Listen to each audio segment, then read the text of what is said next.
Hello, good day everyone. So today I'll be discussing the design of doubly reinforced concrete beams. So let's start. Okay. Remember, on the design of a singly reinforced beam, we have this stress strain diagram.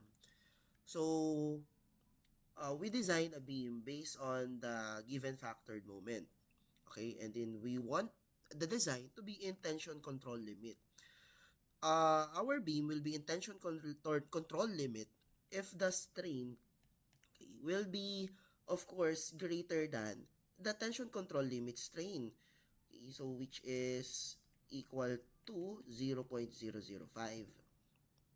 Okay, so however, if we have a very large moment here, so this stress diagram will not be enough to hold your design into tension control section. Because if we have a very large moment, it will require a large capacity. So that large capacity will require large force here. You need a very large area here, which will result to a very small strain here. So therefore, there is a maximum moment that can be held by this stress diagram. So that maximum moment is under tension controlled section. So further increasing of your factored moment will cannot be held by that maximum moment. So what are we going to do? So that our section will be remain in tension control section. So we can no longer add steel here because the strain will be reduced. Okay, and it will be smaller than the minimum strain. So what are we going to do? We are now going to add additional forces here. So that additional forces coming from the additional tension force, but it is not only the additional tension force here, also the additional compression force. That additional tension and compression force will now generate a bending moment. So that moment capacity will be added to the maximum moment capacity of a singly reinforced so that Mn1 plus Mn2 now can generate a big moment which will sustain a very large factored moment. So we don't just add a compression force. Okay, we also add additional tension force here, okay, which will not be included on your initial stress diagram. So it will be on the other stress diagram so that we have another couple here which will generate a moment. Okay, so that this now will be called as doubly reinforced beam because we have now a compression bars, okay, which will help uh, our beam to sustain a very large factored moment. Okay, so aside from checking the strain, remember we also derive a steel ratio. Okay, so maximum steel ratio which will correspond to your minimum strain. And then we also have a maximum moment that can be sustained by a single reinforced or by a tension control section. Okay, so the factored moment now will be carried by two moments. So the maximum moment and then that can be carried by a single reinforced and then this additional flexural moment. Okay, so this is the derived steel ratio. Okay, under tension control limit, so we have 3 over 8. We can use this for checking if our strain exceeds the um, if our strains exceeds the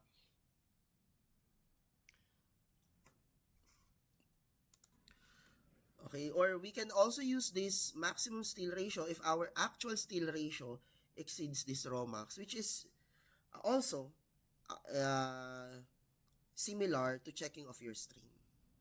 Okay, so anyway, let's try to solve certain problem to fully understand the design of doubly reinforced beam. Okay, remember this problem? So we actually solved this before um, in the design of single reinforced beam. So we have a 250 by 450 millimeter rectangular beam section uh, carrying the following service loads. Okay, we have 28 megapascal of your FC prime and FY of 415 and then stirrups diameter of 10 millimeter, and concrete cover of 40 millimeter. So we have to design the necessary number of bars for the support C of beam BC. We actually done with the design of a, support B, mid-span, and then mid-span of BC. So we were able to design this on the lecture of the design of Singly. Okay, so this is the solution to get the moment diagram for this, because we cannot design this until we found the factored moment at this point. Okay, so given the service loads, we get the factored load using the load combination 1.2 dead load plus 1.6 live load. Okay, so that is equal to 78 kilonewton meter. We have for the span BC 1.2 dead load plus 1.6 live load. That is equal to 92 kilonewton per meter. So this is the uniform load on the span AB, and this is the uniform load for span BC. So we have here a continuous beam. So meaning we have to use methods here to solve for the reactions to the support and then the moment diagram. So I'll be using the moment distribution method. So I will no longer show here the complete solution for the moment distribution method. Just try to compute on your own. So how can and these are the results. So we were able to design this values. Okay, ito. Kasi mga singly reinforced sila. Okay, so meaning this moment is small enough to be in tension controlled limit, so that our design will be in tension controlled limit. However, we found out that this 310, upon checking the value of C from the discussion of singly reinforced beam, okay. So here's the lecture before, no, on the design of singly reinforced beam. So we found out here that if we are going to use this stress diagram only, no, having a single value of moment capacity here, force times distance, so we can generate a value of A equal to this one, and a value of C of equal to 235, which exceeds the maximum value of C. Okay, which means this will be not tension control section. So if we are going to continue having this only stress diagram, kung ito lang yung stress diagram natin, if we are going to continue the design of this using this only stress strain diagram, so magiging transition to, or worst is compression controlled section. So tinigil na natin dito yung solution kasi nga papasok na to sa transition. So para bumalik ulit siya sa tension control section, we're now going to design this as doubly reinforced beam. Okay. So we can use this technique to identify if the value of given moment is if it is in singly reinforced or doubly reinforced. So later on, we have another technique for us to identify if the section should be designed as a if the section should be designed as a doubly or singly. So anyway, so let's redo that solution. Okay, so for example, you do not know that this section should be in doubly kasi halimbawa hindi pa natin na-solve, no? Okay, so we are going to draw the effective depth. So we have the 450 minus concrete cover minus the stirrups, and then diameter of the bar over 2. Given main bar is 20 millimeters. So we have the effective depth of 390 millimeters. And then since the given FC prime is 28 megapascal, so the beta will be 0.85. So this is the stress diagram or the strain diagram. Okay, this is the location of the neutral axis, and this is the strain on the extreme compression, and this is the strain on the extreme tension fiber. So this is the distance of the neutral axis from the extreme compression, we call that C, and this is your stress diagram. Okay, the uniform stress distribution is acting on the depth of compression block, and then we have here a compression force of 0.85 FC prime AB, and we have here a tension force of ASFY. Take note, if we want to design, we always want the tension bars to be in yielding. The distance between the two forces is D minus half of your A, because the compression force is acting on the mid-height of your A, which is the centroid of your compression block. So using moment equation, using this moment that can be generate using these forces, couple forces, we have force times distance. So that nominal moment with a reduction factor of 0.96, we want it to be in tension control section. So I use here the compression force 0.85 Fc prime AB D minus A over 2. Because if you use here the tension force, you have two unknowns, the AS and A. So we use here the compression force. And that capacity should be equal to your factored moment. Okay, since we are designing this 310 kilonewton meter, your capacity should be also 310.4 kilonewton meter. So let's substitute. 310.4 times 10 raised to 6 so that it will be in Newton millimeter since the right side of the equation is in Newton mm. Okay, so 0.9 times 0.85. Fc prime is 28. We have unknown A. B is 250 times D minus A over 2. So with that, we can solve the value of A. You store this value at A and then solve the C so that we can check if it is SRB or DRB. So A divided by beta of 0.85. So we have the C value of 235.075 millimeters. Okay, now we check that with Cmax. Again, this Cmax was derived using the strain of 0.005 here. And then you solve the C in terms of your dt. Take note, your ET is located at the distance dt. Okay, dt.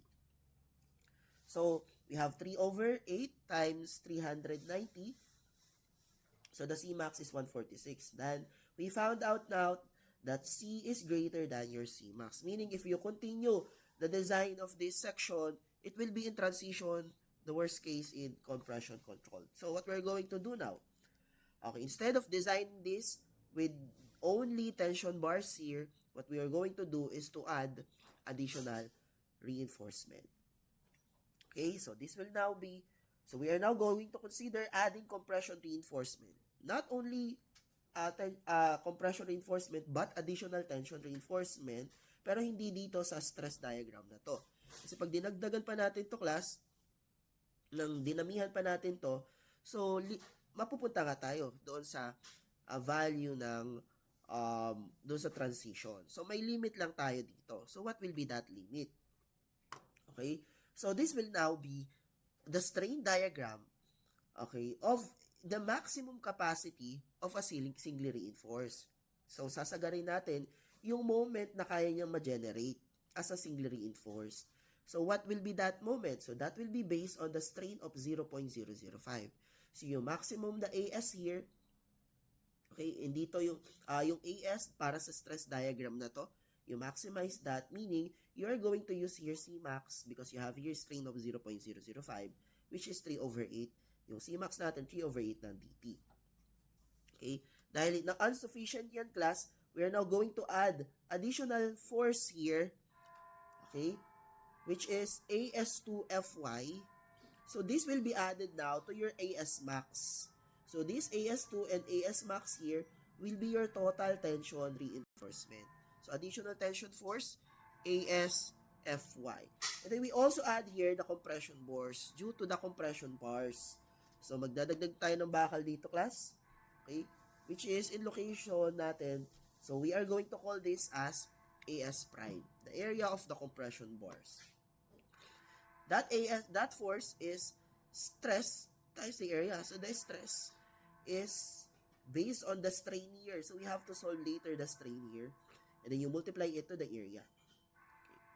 So, how do we, however, the problem here is if we consider a hole here, so we add another force, we add a rebar here, there will be a hole on the concrete here. So, the compression force here will no longer 0.85 Fc prime times AB. Ito kasi AB natin, class, no? So, uniform stress times the area of compression block. Since may butas na tayo dito, class, due to the compression bars, the area here, AB, A times B, will be reduced. By what? Of course, by AS. So, that will be a big problem. Now, if we have that reduced area of the compression block. Bakit? Kasi the compression force now will no longer acting on the mid-height of A. Okay? So how can we resolve this? Remember, we have two equations here that can be used on the design of doubly or singly. Dalawang equation lang naman yung class. Yung una, equilibrium equation. So, considering the equilibrium equation, C is equal to T, the compression force is equal to the tension force. So, we have here the compression force. This should be our compression force, not this one, no? Kasi, ito, wala tong, we do not consider the displaced area, but nabawasan kasi yung area dyan due to the area of the steel, compression steel. So, if we are going to use again this formula, compression is equal to tension, we have two compression here. Compression due to the compression block, this one, CC, plus your CS, compression due to the steel. That is equal to your tension 1. Tension 1 is the maximum tension for this stress diagram that can be resisted by a singly reinforced beam. So, we maximize here your ES, no?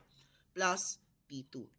Okay, now, let's substitute. So, 0.85 FC prime AB minus AS prime plus AS prime FS prime.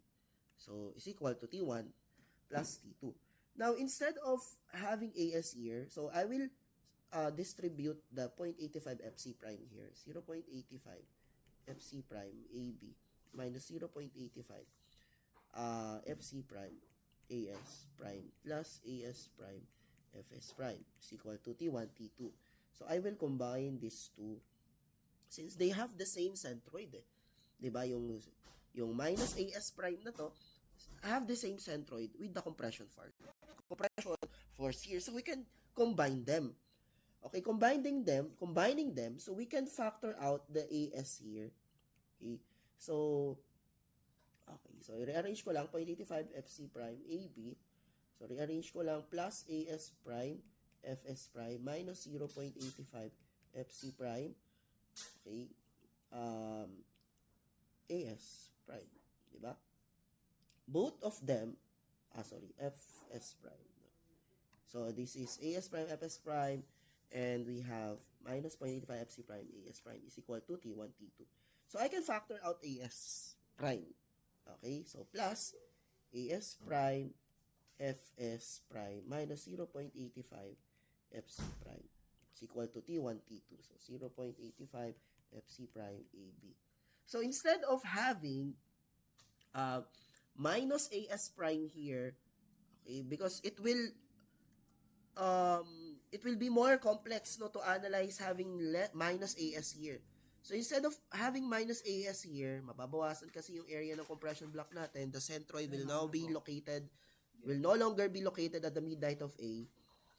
Okay, so, mas mahirap i-analyze yon. So, what we're going to do is to transfer that less AS papunta dito. So, ano yung equivalent na transfer nun?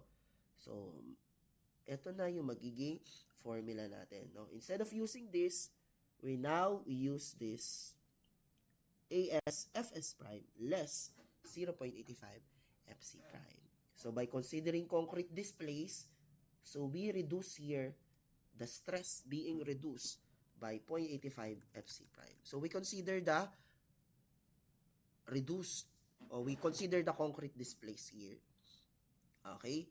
So, pag hindi mo kasi kinonsider yan, class, parang sinabi mo, nabuo pa rin yung concrete dito. Tapos, may dinagdag ka pang bakal. So,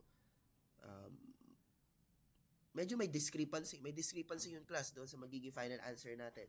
Let's say we are designing, no, sa number of area of bars or analyzing. So, we always have to consider this. No? If we want to have an accurate value of the capacity or the design, so consider the concrete displays.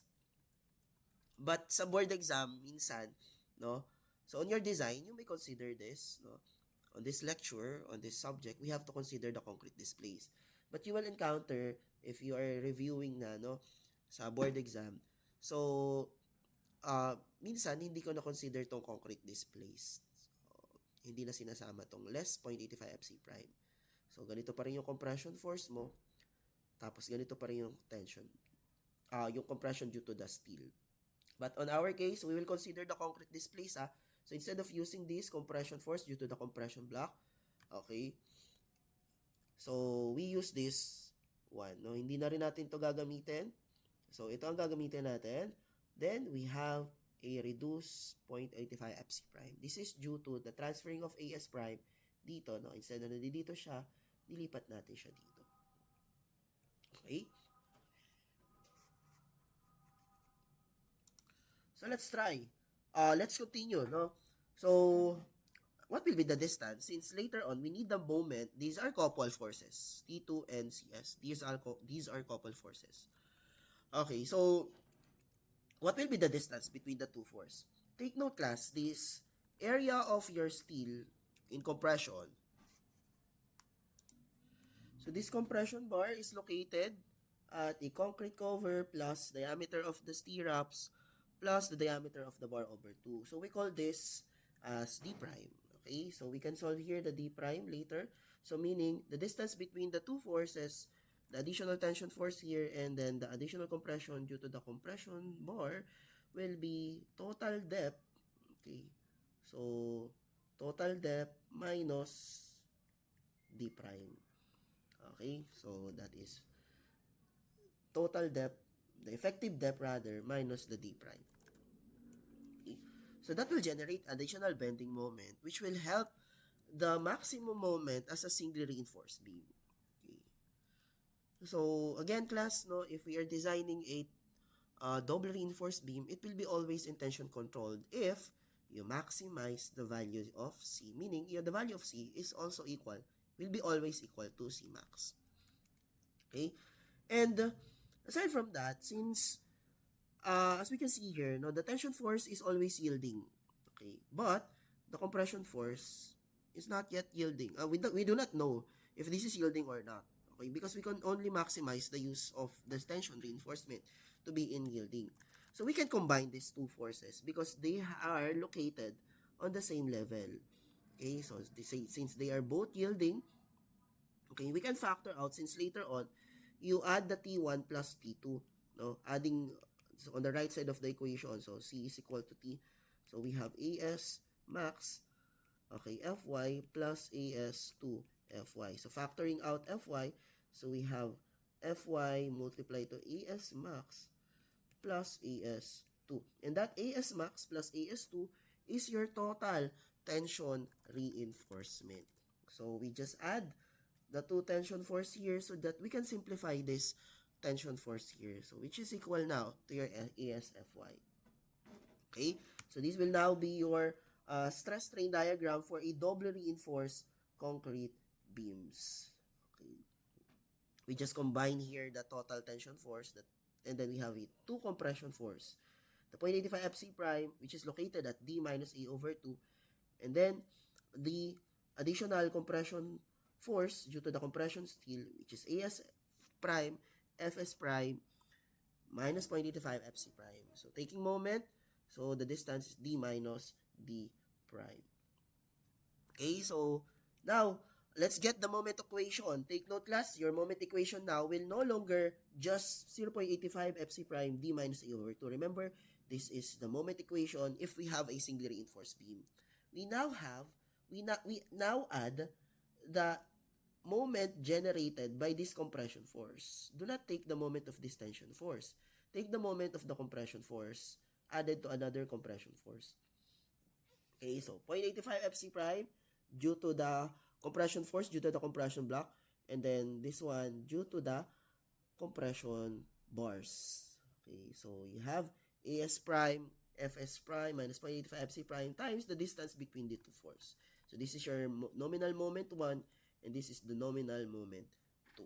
You equate that to your, this is now your capacity, total capacity of the section. 0.9 since we want it to be in tension control. So this will be sure that your section will be in tension control limit kasi your C here is C max. Okay? So your C here is C max, meaning that is 3/8 ng D. DT ha, DT yan. Okay? So A is equal to beta C. So that is equal to, anyway, that is equal to 146.25. We solve the A. A is equal to beta C. Your C is C max. Okay, so 124.3125, the value of A. Okay, you store this at A. Okay, so, and then, since our goal here is to identify later the value of the capacity, so we have to identify first the value of A. So on the right side of the equation, dito kasi sa left side of the equation, you equate the capacity to the factored moment. So the right side of the equation naman, the unknown should be only A. So, meron pa tayong isang unknown dito. Okay, sorry. A is no longer unknown kasi ito na siya. May value ka na dyan ng A. Okay. So, ano lang dapat unknown mo dito? We want to identify the area of the compression bars. Okay, AS prime. However, Fs prime is not yielding. You're not sure if this is yielding or not. So, what are you going to do? To check the strain corresponds to your Fs prime. Ito yung force natin ng Fs prime. So, what will be the strain corresponding here? So, we have to solve the strain here. So, what will be the location of that strain? Measuring from the neutral axis. Okay, from the neutral axis. So, what will be this distance?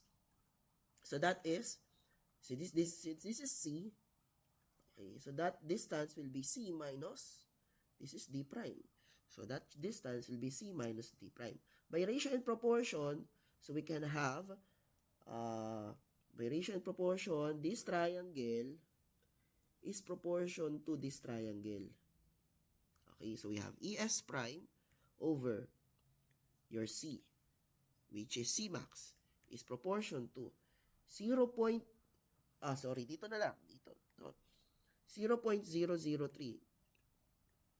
Okay, over,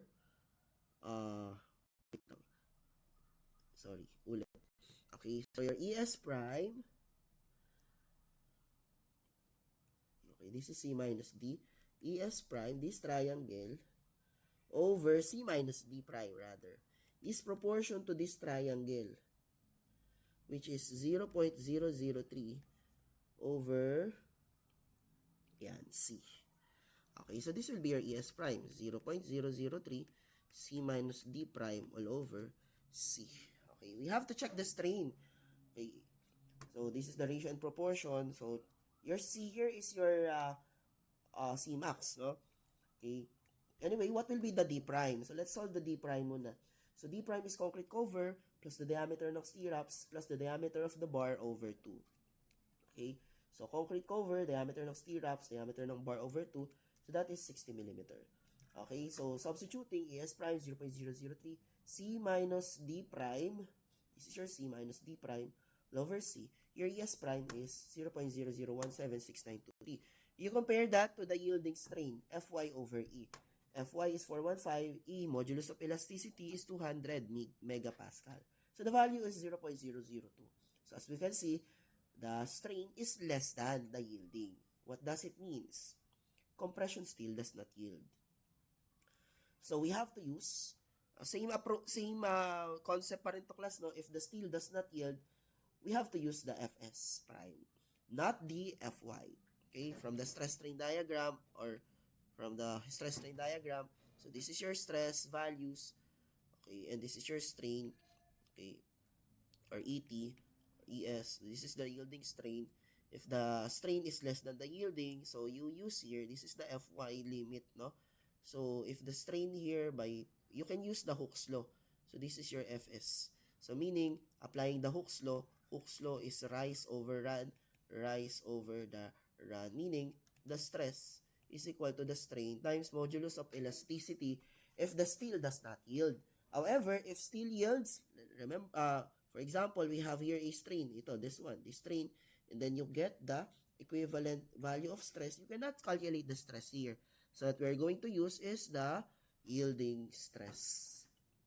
If does not yield naman, use strain times the modulus of elasticity. So meaning this strain will just be multiplied to the modulus of elasticity. So 0.003 times 200,000. So, anong value nun class? 0.003 times 200,000. Diba? That will be equal to 600. Okay? So, meaning, so this one, no? So, you multiply the modulus of elasticity, 200,000 times 0.003 C minus D prime all over C. So, this is equal to 600. So, meaning, this will now be your Fs prime. We need to get the Fs prime because with that, compression still does not yield. If yields, that is equal to Fy. If does not yield, 600 C minus D prime all over C. Okay, so let's substitute. So we have 600 C minus D prime all over C. So the Fs prime is 353.846 megapascal. And it should be less than the value of your Fy, which is 415 lang. Which is 415. Correct naman, no? Does not yield talaga yung bakal natin sa compression side. So we now have value of Fs prime. Let's store this value at F or at D na lang. So you store this at A. Okay, now let's substitute. Let's now get the let's now use this formula. Okay, the capacity will be equal to your factored moment. Okay, so using this formula again. So we have capacity, which is equal to your factored moment, is equal to 2.9. The reduction factor, 0.85. Fc prime is 28 megapascal. A, stored at A. B is 250 millimeter. D is 390. A over 2. As prime is unknown here. So we are required to solve here the area of the compression bars. And then, Fs prime stored at D minus 0.85. Again, if it is yielding based on the strain, so use Fy. No? If does not yield, use Fs prime. So 0.85 Fc prime D minus D prime. So we can now solve the As prime. So that is As prime is now the area of your compression bars. So we have 1243.134. Let's store this value at E. Okay, so may answer tayo for the As prime. Next question, what is As now? Okay, so we're done with using the moment equation. So what's next? So similar to the solution of the singly reinforced beam, so the next step in moment equation is the equilibrium equation. Okay, so under equilibrium equation, we equate compression to tension. We have two compression force here and one tension force. Okay, so we have two compression force, 0.85 Fc prime AB, and then compression force due to the steel, As prime, Fs prime minus 0.85 Fc prime, and then this is your tension force. You already have the value of As prime. Okay, store that E. You have the A, which is based on Cmax. So let's substitute. So 0.85 Fc prime AB plus As prime stored at E, Fs prime minus 0.85 Fc prime. Okay, As, Fy. We can now solve the area of your tension reinforcement. So we have 2770.966 square millimeters. Okay, so we can now calculate the number of tension reinforcement. Okay, so last time ito yung solution natin, no? So moment equation, so and then equilibrium equation. Pero nag-check pa tayo ng minimum steel area. You don't have to do this kasi yung area nga natin ay nag-exceed na sa As max. Supposedly mag-i-exceed siya pero hindi natin tinuloy. So malaki na yung area natin ng steel. So you don't have to check the minimum steel area, no? Okay. You may skip this if you have doubly reinforced beam. Okay, so let's count the number of tension reinforcement. We just divide the area of the steel by the area of the bars. Unahin na muna natin si tension. So for the tension, that is 277,966 divided by the area of the individual bars. So the diameter of the bar is 20 millimeter. The number of tension bars is 8.82, which is 9 pieces. Round to 9 pieces. Okay. The number of compression bars, compression reinforcement. So we have As over the As prime. This should be As prime. Okay. So As prime, number of compression reinforcement. So 1243.134 over 20 square pi over 4. Okay. So similar lang naman yung compression bars diameter and tension bar diameter. So we have 3.96 or similar, or let's say 4 pieces. So these are the answers. So if you can see here, Okay, the solution of the singly reinforced beam. Okay, so we start with moment equation, we end on equilibrium equation, and then counting the number of bars. Okay, so we can also check the number of layers, no, neto. Okay, kung ilan ba yung required number of layers for the arrangement neto. Okay, so of course, this will not fit in a single layer. Okay, so you can also check kung paano ba yung arrangement nito by checking the spacing of individual bars. Anyway, okay, so ang nadagdag lang sa ating class, no, if we're designing doubly, again, you can just proceed. Ito muna unahin mo, no, to check if it is singly or doubly. So, pag yung A dito, using just this equation, nag-exceed dito sa Cmax, yung C natin nag-exceed sa Cmax, idadagdag na natin tong portion na to. Magiging doble na dapat yung design natin. Okay, from equilibrium equation, if you can observe here, so singly, ito lang yung nakikita natin doon. 0.85 FC prime AB is equal to AS Fy. So, we have here additional force due to the compression force here. So, ito lang yung nadagdag natin for doble. Tanggalin mo yan, singly. Tanggalin mo to, singly. Okay? So, may mga nadagdag lang sa atin. Okay? So, that's how we design the doubly reinforced concrete beams. Okay, next problem.